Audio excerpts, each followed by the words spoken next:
Hello everyone, long time no see. It's David McDonald here from the Ness River Railroad. How you all doing? Alright, I'm back in the train room and now I'm about to, I have actually started making the spline roadbed for coming out of the staging under my peninsula and up onto the far yard of the original benchwork of the layout.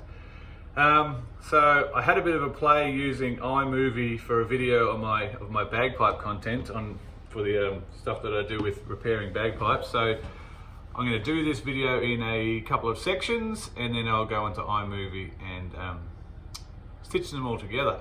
And following along from that will be a video in stages of me doing the spline roadbed that I think a few people asked for when I talked about it a while ago. So, still here, still chipping away.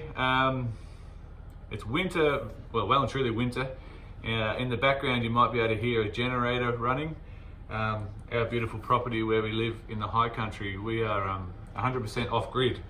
So most of the year round we run on solar with some big battery backups that store all our power, but we're at 800 meters elevation here, so at the moment it's snowing outside. It's not snowing enough for it to stay on the ground here. It has to get a little bit colder for that again, but yeah, so we don't get a lot of intense sunlight, so the solar struggles a bit, so we have a diesel generator giving us our power. So you'll be able to hear that in the background rumbling away. So anyway, I'm going to stop here and I'll do a video in sections. I'll do one in a minute just showing you where I've started off, and then I'll show you how I go about making my spline roadbed. Thanks. Alright guys, video number 2. So the old benchwork I was using cookie cutter style thing, so now I've got the open frame here of the benchwork and I'm using the spline. So the spline that I buy from Bunnings, I've just cut maybe an inch off the end of that to get it to the right length, but basically there's the wood cut, old bit of road bed coming out from the underneath the staging underneath, and I've just tacked on a short piece of MDF packing there and then glued that on at the moment just with a bit of Gorilla Glue, and I've got that in situ going all the way up to joining the old benchwork, and there's a bit of packing in there, and then I've just put in a few little tack small nails just to hold that into place. And if I go down to this angle, you can see that's a pretty good gradient I've got going down there. Now I've just done that by eye, so what I'll do now, this piece of packing strip here, right, I've sat that inside the one that's already in situ and then trim the end off it. To trim this stuff I actually just use tin snips. It's just easy that way. So now I'm going to just run some Gorilla Glue all the way down the inside of here, get it nice and flat and evenly spread as I can. And then the secret to the road spline is clamps. Clamps, plenty of clamps. I seem to be missing some. So anyway, I've got enough to do this job. So I'll go ahead, put some glue on here, get it in situ, and then I'll come back and show you guys how it's going. Righto, so here we are guys.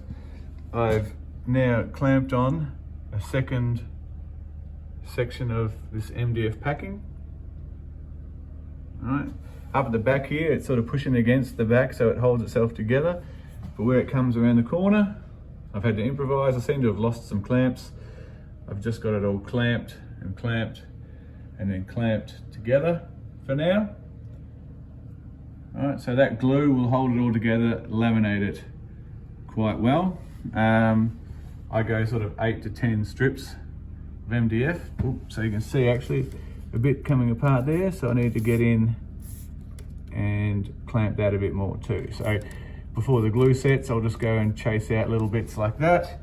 And up here, I've just used a bit of extruded foam just as a ram there, just to push the MDF up there to glue.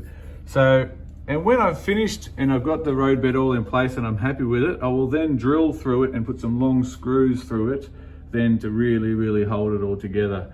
But I don't do that until I'm happy with it and it's all in place. All right, see you soon. All right, everyone, I'm back.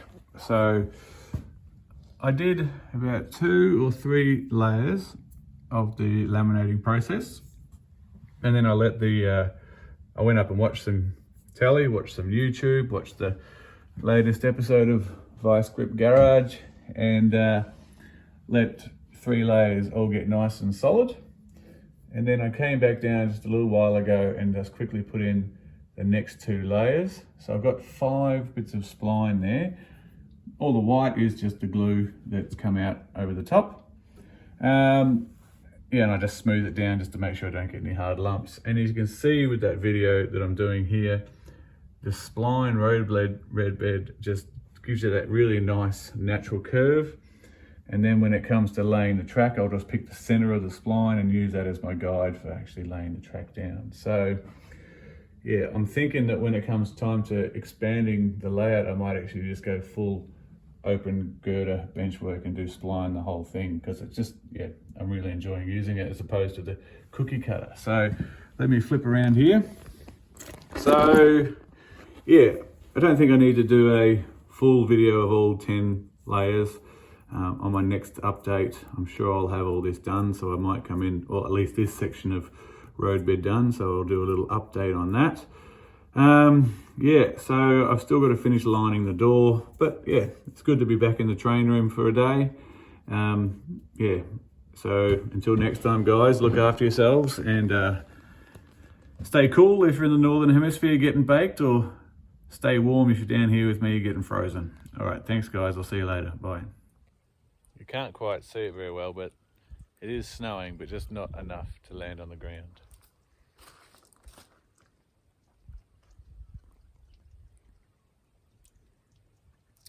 Oh yeah, you can see it a little bit sort of coming down there. Oh, landing on the phone. Landing on me.